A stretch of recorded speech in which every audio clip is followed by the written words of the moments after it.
What's up, guys? We're back here at the East Coast Cycle Center where we built this big retaining wall last year. And if you could see, there used to be a retaining wall right there. Well, actually, it wasn't really a retaining wall, more of a freestanding wall because it's not actually retaining anything. It's a CMU block wall. And this wall, we had a bad storm come through here with about 50-mile-an-hour winds. And this wall actually just blew completely over into these people's backyard. You can see it down here. The wall's about 6 feet tall, and then it has about a 4-foot gate on top of it. And I think one of the factors that contributed to it, not only with this being a real old wall, the ivy on there that grew through the fence kind of was just like a complete wind barrier, and it just caught a lot of wind pressure and then blew over. So what we're getting ready to do, we're going to pull all this ivy off first, get that separated, and then we'll cut up the chain link fence and we'll start removing this block. We're going to be using Redi-Rock blocks. They look similar to these. They look just like these, but they're the freestanding version. So it's textured on both sides and it'll get a cap on top. So it'll be very nice when it's done. And we're also doing that side wall as well.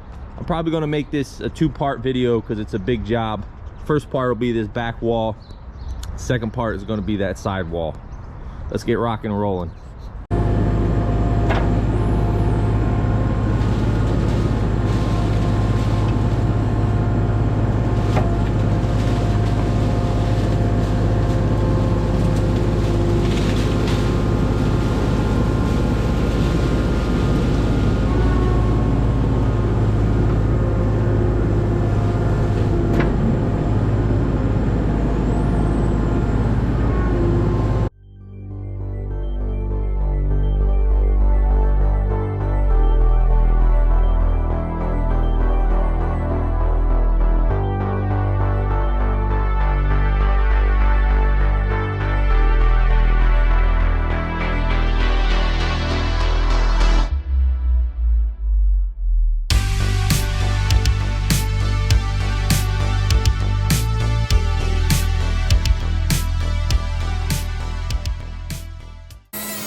Corey and Dan got the wall all down while I was gone. Got pretty much all the brush and vines into a pile.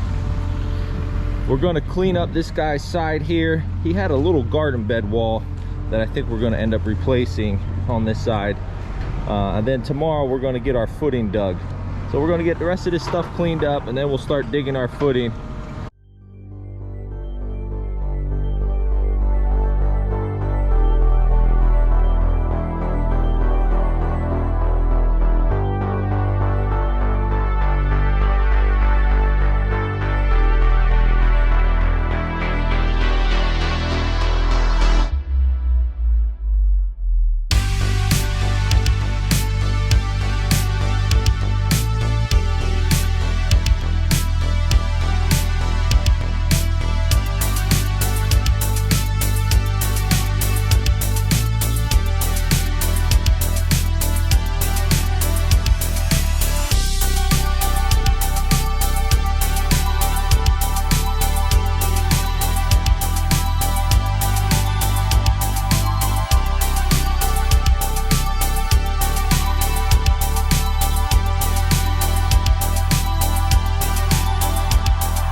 Look at that cowboy up there.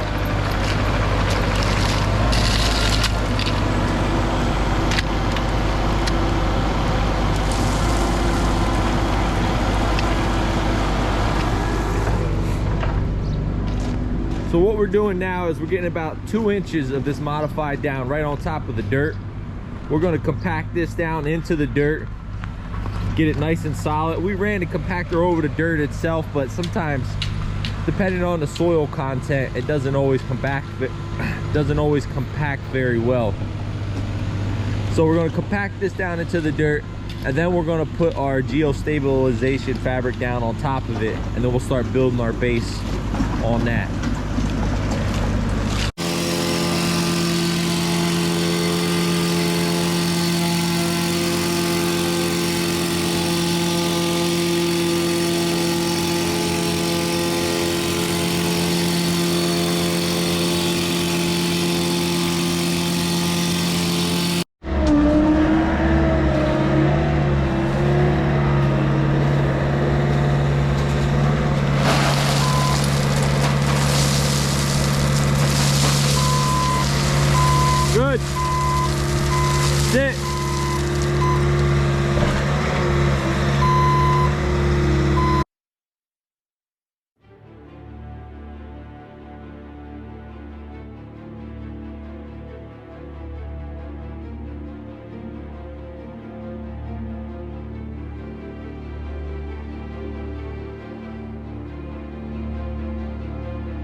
So we just finished unloading our second delivery of our Redi-Rock block. You can see a couple of these blocks are a little dirty. We're probably going to power wash the wall when we're done. I called the supplier about that, and he was like, you know, sometimes they sit in the shade and they're wet and they get green pretty quick. No big deal. A little bit of power washing and it should be fine. We got some more chipstone over here, and we're going to continue laying our block like we were yesterday.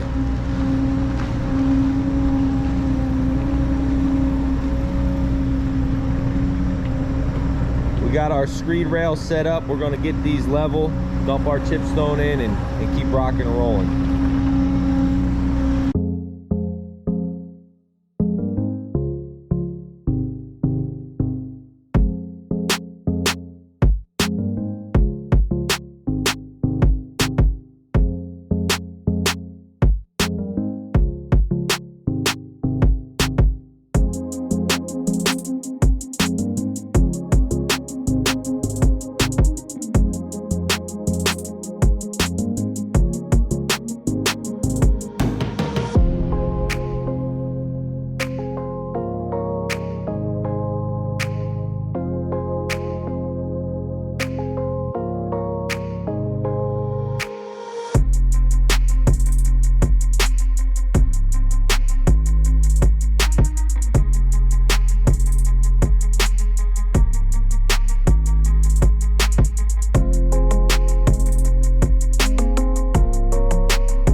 So we got 2 courses of block pretty much all the way down. I didn't want to get too close to that corner down there because we're going to be ripping that wall out. And what we just put down, you can see these, it's like a garden bed wall. The guy here, the neighbor, had an old wall that was there similar to this, and obviously it got messed up when the retaining wall crushed it. So he asked if we could, you know, put one back up, and I spoke to the owner over there, you know, the guy that hired us, and he said, yeah, go ahead and do it. We have a tree service guy coming. He's a local guy. Corey knows him. We need these trees back here, all those trees basically above the shipping container and that one in the corner by the KX91. Those all need to be removed because they're really close to this wall over here. Some are basically touching it. So I'm going to get some video of that today. We will need to take out this section of fence for them, just so it's a little bit easier for their guys to get over on that side and, you know, pick things up over the wall. And then we are going to put 2 more courses of block on, you know, basically down to this area.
So these caps, they come in a stack like this. They just have little 1/2-inch shims in between, and they're pretty fragile. Even though it's 6 inches of concrete, there's no reinforcement in them, which is kind of surprising, I thought.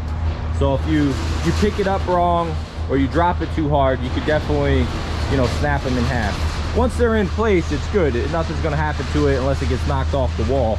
But you know, when we're handling it, we need to be real careful. So we've been using this forklift to pick them up, and then we get our stack set over there, and then we've used the skid steer to kind of shimmy the fork between the two, shove a piece of wood in there, and then pick it. I'll show you what we're doing.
Check it out, guys. We just put the caps on this one. It looks pretty sharp with these caps, I think. Give you a comparison shot to the wall over there without caps. Let me know which one you guys like better. The only reason we didn't put caps on that one is because of the height of it, and it's an added cost that, you know, you don't necessarily need. Those top blocks have voids in them, and you know, the caps hide that. And this wall being the height that it is, if you were to come all the way up here, you know, and if you're 6 foot or more, you would be able to see those voids. So we put the caps on. Plus it gives you a little extra height. We were trying to get pretty close to the height of the old wall. I'll give you guys a walk around here, show you the other side. This corner here is going to get finished up when we rip this down. You know, I didn't want to get too close. We probably could have put one more block in, but that would have been it. I didn't want to risk it. I want the base to be right and everything to be good. Give you a view from this side, a little bit cleaner over here. Yeah, it came out pretty sharp with those caps. So part 2, or it'll be a separate video, is going to be this one. These guys still got to take down these 2 trees. They got the other 2 or 3 trees done over there on that side. When we get here on Monday, first thing we're going to do is probably clean up this fence We have to move this shipping container over to there. We're going to get that pile of dirt out of here and then move the shipping container over. As usual, thanks for watching, and don't forget to give the video a thumbs up and subscribe to the channel if you're not already.